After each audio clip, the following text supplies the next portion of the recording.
Ukrainian and Russian situation that Ukrainian and Russian situation is very clear what's happening. It's, I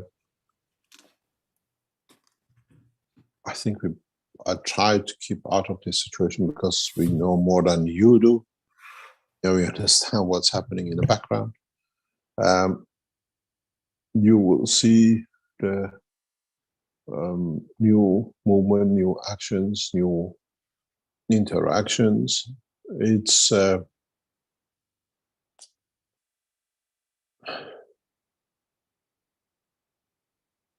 you have to understand how this thing is developing and how the West is propaganda the way the Americans want you to see. And the propaganda from the Russians, what they want you to see. And somewhere in between, you see it with a neutral position.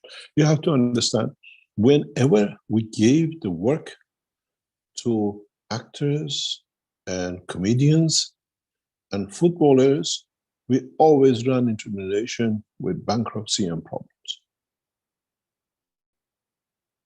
We saw Reagan, and now we see Ukrainian president, which is a comedian. He is actually a comedian. He thinks the life of people in Ukraine is a comedy. He wants to make a laugh out of it.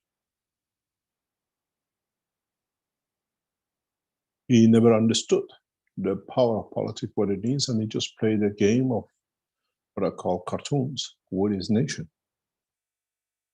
A comedian should never become a politician, especially leading a nation. We saw the same thing happen in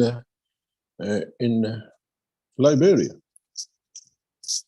A footballer became head of a nation, and the nation's going bankrupt. He doesn't know which end of the table is the head of the table or the bottom of the table. We've seen the same thing with a cricketer, Imran Khan, in Pakistan. He had to be kicked out of the office because he married a rich English aristocratic family, and he managed to buy himself presidential or prime ministership, brought the nation to its knees. Ukraine came out of what I call a comedian, become a leader, and they played with him, and he played his nation. He thought he was on the stage making jokes, but these things do not take jokes with the Russians. Forget about that is an Orthodox, deep Jewish background. This is the question which is raising now in the leadership around the world, how such a deep Christian nation has a Jewish as head of state. Not that there's something wrong with it, but how was he put in that position? A lot of question marks about what is happening in Ukraine. And now we see in the background with our latest things coming up, Vatican has accepted the defeat in Ukraine. We might see the next step, which is a submission. You go to see the defeated, goes to see the wonderful, the victorious, which we most probably see on a different disguises Pope in Moscow very soon. You remember he went to the embassy, and now he went there. But there's a lot of angles to this situation in Ukraine. It's not just one. And we're seeing deliberate destruction, 50% by the Russians and 50% by Ukrainians themselves, because they are not Ukrainian. You have to understand where we see the intensive fighting. They are the mercenaries which were brought in. Estimated 10 to 15,000 mercenaries are in Ukraine now. They're getting paid to shoot. And they're getting paid in advance if they kill. So they don't care who they shoot. This Mariupol situation is about 1,600 of them trapped in there. They are from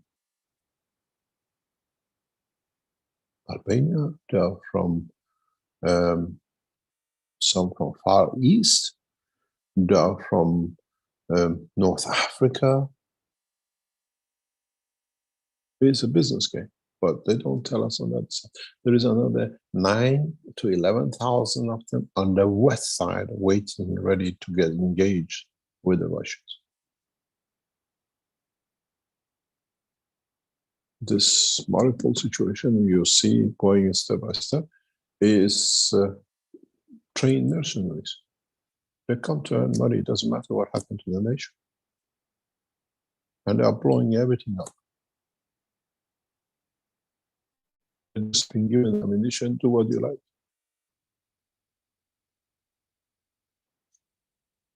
This Ukrainian situation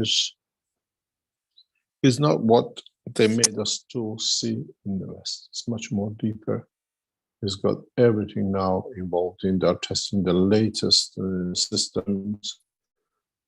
The Americans are benefiting more than anybody else by it with the testing there. They haven't had time for a few years testing the new things and are failing. We have a bunch of the new, what do you call, drones backfired to themselves and killed more Ukrainian than anybody else. And then they blame the Russians for it because Ukrainian got all the faulty systems which they wanted to get rid of. All these gets paid by Vatican, so they're testing.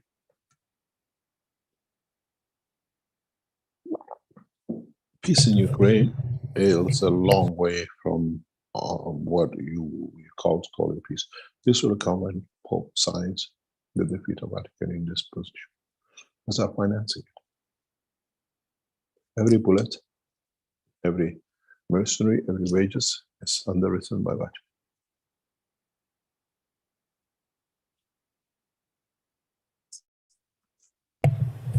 Yes, I was surprised one time to see that the Vatican blesses the weapons that they send out. It just seemed like such a contradiction. We see in this religious fanatic wars is worse than two religious wars. You know, with the Israelis and the Arabs, you know what they're talking about. They pray to the same wall. But the Christians, fighting Christians, nobody can come in between. It's something they have to settle.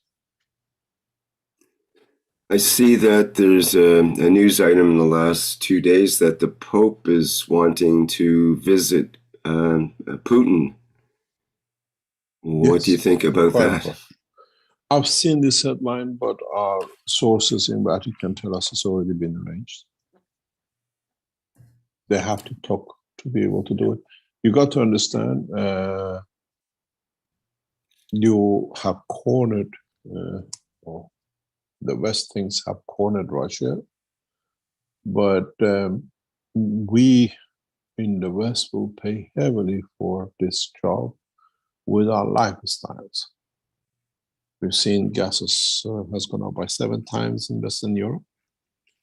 The Americans are trying to find new gas resources, coming to agreement in the background with Iran, with the gas resource in the Persian Gulf. They're putting pressure on Oman and Qatar to export more of the material. They want to ban the Europeans, Russian oil, but the fact is this is a blessing for the other part of the world, which they can now buy oils, which of the, what do you call it, the Russian-based material, they have to change their filters. And it's, in general, the winner in this war is what I call the Americans and the Russians. Both are benefiting by it. And the rest in the middle, they're paying for it. The shortage of food shortage will be up in next 2 years. You will see. We will be hit by colossal price increases in food due to Ukraine-Russia war. And the Russians have gone for the ports. This is something which a lot of you have no understanding of, because you don't look at the dimensions we do. These ports are the silos, are the bread baskets of many Middle Eastern and some of the Western Europe grain sources. And Russians went for it. The price here is not the land, it's the product of the land. And thousands of tons of grain has changed hand under Russian occupation, and it's become a Russian asset. Russians have already been paid for the occupation. And that's why they went for these ports. All the grains are moved to the ports to be shipped out. And they went and they took.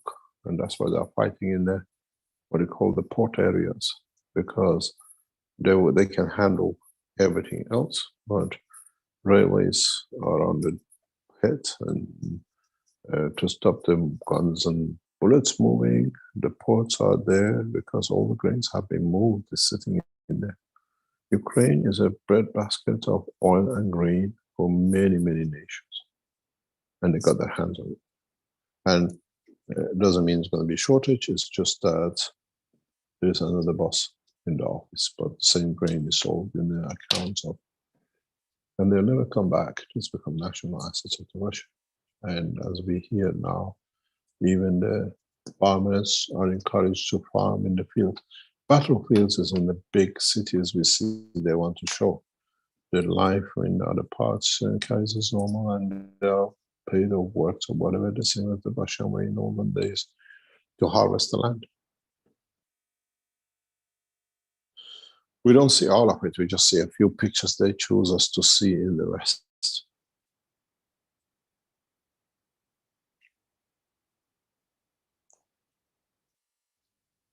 And this portrait, this map hole, which has been used, has a long history into the Second World War, as all of us know. It has many undergrounds, comes up kilometers out of the steel industry. All these mercenaries come and go through these tunnels. And Russians owning these properties for years, they know all the rat holes. This steel factory was used for resistance against Nazis by the Ukrainians when they were fighting Nazis, and it's well known. This has got, as somebody said, it's got more hidden undergrounds than the tunnels in London with the metro. It's not just hitting steelwork, it's a rat hole of mercenaries which came in to come up to it, but they got trapped into it. And some went in there to safeguard their lives and they got trapped into it.